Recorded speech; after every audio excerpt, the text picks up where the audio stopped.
આ સત્સંગ શબ્દ છે ને, એ આપણે જન્મ્યા ત્યારથી લઈને અત્યાર સુધી વધુમાં વધુ તમે શબ્દ સાંભળ્યો હશે ને તો લગભગ સત્સંગ હશે. શું હશે? સત્સંગો. હા, જન્મ્યા ત્યારથી સત્સંગ કરો, સત્સંગમાં જાઓ, સત્સંગ સત્સંગ ને સત્સંગ છે કે નહીં? સત્સંગ શબ્દ. પણ વોટ ઇઝ સત્સંગ? તમને ખબર છે સત્સંગ એટલે શું? કોણ કહે છે? ભગવાન શ્રી હરિ અહીંયા બતાવે છે કે સત્સંગ એટલે સતામ સંગ સત્સંગ, સાચાનો સંગ કરવો એને કહેવાય સત્સંગ. તો હવે બીજો પ્રશ્ન થાય કે સાચું શું? બધાએ પોતાની જાતને તો સાચા જ માને, ના માને કે ના માને? તો ગમે એનો સંગ કરી તો સત્સંગ કહેવાય? તો કે ના, મન માન્યું સાચું ચાલશે નહીં, શાસ્ત્ર સંમત ખપશે. તો શાસ્ત્ર સંમત સાચું શું છે? ભગવાન શ્રી હરિ બતાવે છે કે સત શબ્દથી ચારનું ગ્રહણ કરવું. કયા કયા? સચ્છબ્દેન પરબ્રહ્મ, સાધવશ્ચ તદાશ્રિતાઃ, પ્રોક્તસ્તદીયો ધર્મશ્ચ, શાસ્ત્રમ ચૈતત્રિકાશ્રયમ. આ સત્ય શબ્દથી ચારનું ગ્રહણ કર્યું. એક સત શબ્દેન પરબ્રહ્મ એટલે કે સત્ય શબ્દથી કહેવાયેલા પરબ્રહ્મ પુરુષોત્તમ નારાયણ ભગવાન, કે જે અનંત કોટી બ્રહ્માંડના નાયક છે, સર્વના નિયંતા છે, સર્વનું કારણ છે. આ જગતની ઉત્પત્તિ સ્થિતિ અને પ્રલયના કરનારા જે છે ને, એને જ સત્ય શબ્દથી ભગવાન તરીકે લેવા. બાકી જગતની અંદર ભારતની ભૂમિમાં ગમે ત્યાં ગમે એ ભગવાન, એ બધા સત્ય શબ્દથી ગ્રહણ કરેલા નથી. સમજ્યા ને? જેમ સત્ય ભગવાન છે એમ અસત્ય ભગવાન પણ છે. એ સમજવા ને ઓળખવા. એ સત્ય ભગવાન. પછી બીજા નંબરમાં સાધુ. પણ કયા? તો કહે છે સાધવશ્ચ તદાશ્રિતાઃ. તત એટલે ભગવાન. કયા? તો કે સત્ય શબ્દથી જે પરબ્રહ્મનું નિરૂપણ કર્યું એ ભગવાનના આશ્રિત જે સાધુ હોય એ જ અહીંયા કને સત્ય શબ્દથી ગ્રહણ કરવા, પણ બીજાને ગ્રહણ કરવા નહીં.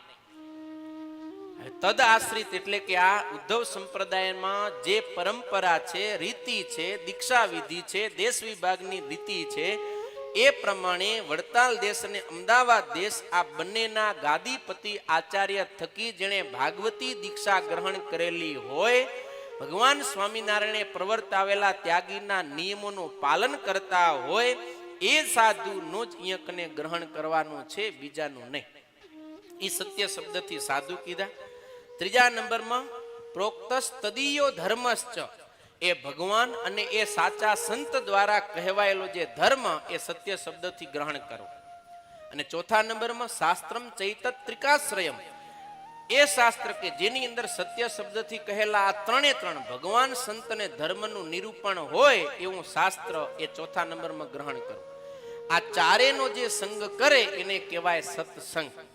હવે ચારેનો સંગ કેવી રીતે કરવો એ બતાવતા ભગવાન શ્રી હરિ કહે છે પેલા ભગવાનનો સંગ કરવાનો. જો કે આ અધ્યાયની અંદર 30 પ્રકારનો ધર્મ બતાવ્યો છે અને બહુ સમજવા જેવો છે. એની કથા કરીને તો ખાલી 7 દિવસની આખી પારાયણ ખપી જાય. 30 પ્રકારનો ધર્મ બતાવ્યો છે. એ ધર્મ હવે આ ચારેનો સંગ કરવાનો. તો સૌથી પહેલા ભગવાનનો સંગ કરવો કઈ રીતે? તો કે સતઃ કૃષ્ણસ્ય સંગસ્તુ સાક્ષાત ભક્તિર દ્રઢ સ્થિરા.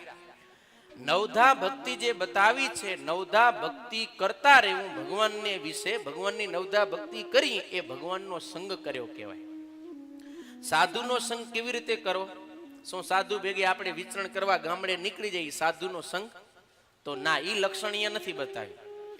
સાધુ નામ ચ સતામ સંગ સેવાર્ચા તદ વચ સ્થિતિ.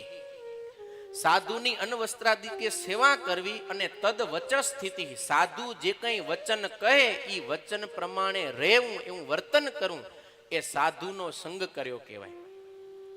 માત્ર આપણે મંદિરે આવીએ, દર્શન કરી અને ચાલ્યા જઈએ, સંતોને દર્શન કરી પણ સંત જે વચન કહે છે એ વચન પ્રમાણે વર્તતા નથી. કથામાં બેસી છીએ, સાંભળીએ છીએ, પણ એ પ્રમાણે વર્તન નથી કરતા, તો એ સંત સમાગમ થતો નથી, સત્સંગ થતો નથી. સમજો, સંતના સંગનું લક્ષણ જ એ બતાવ્યું કે તદ વચ સ્થિતિ, એના વચનની અંદર રહેવું એ સંતનો સમાગમ છે.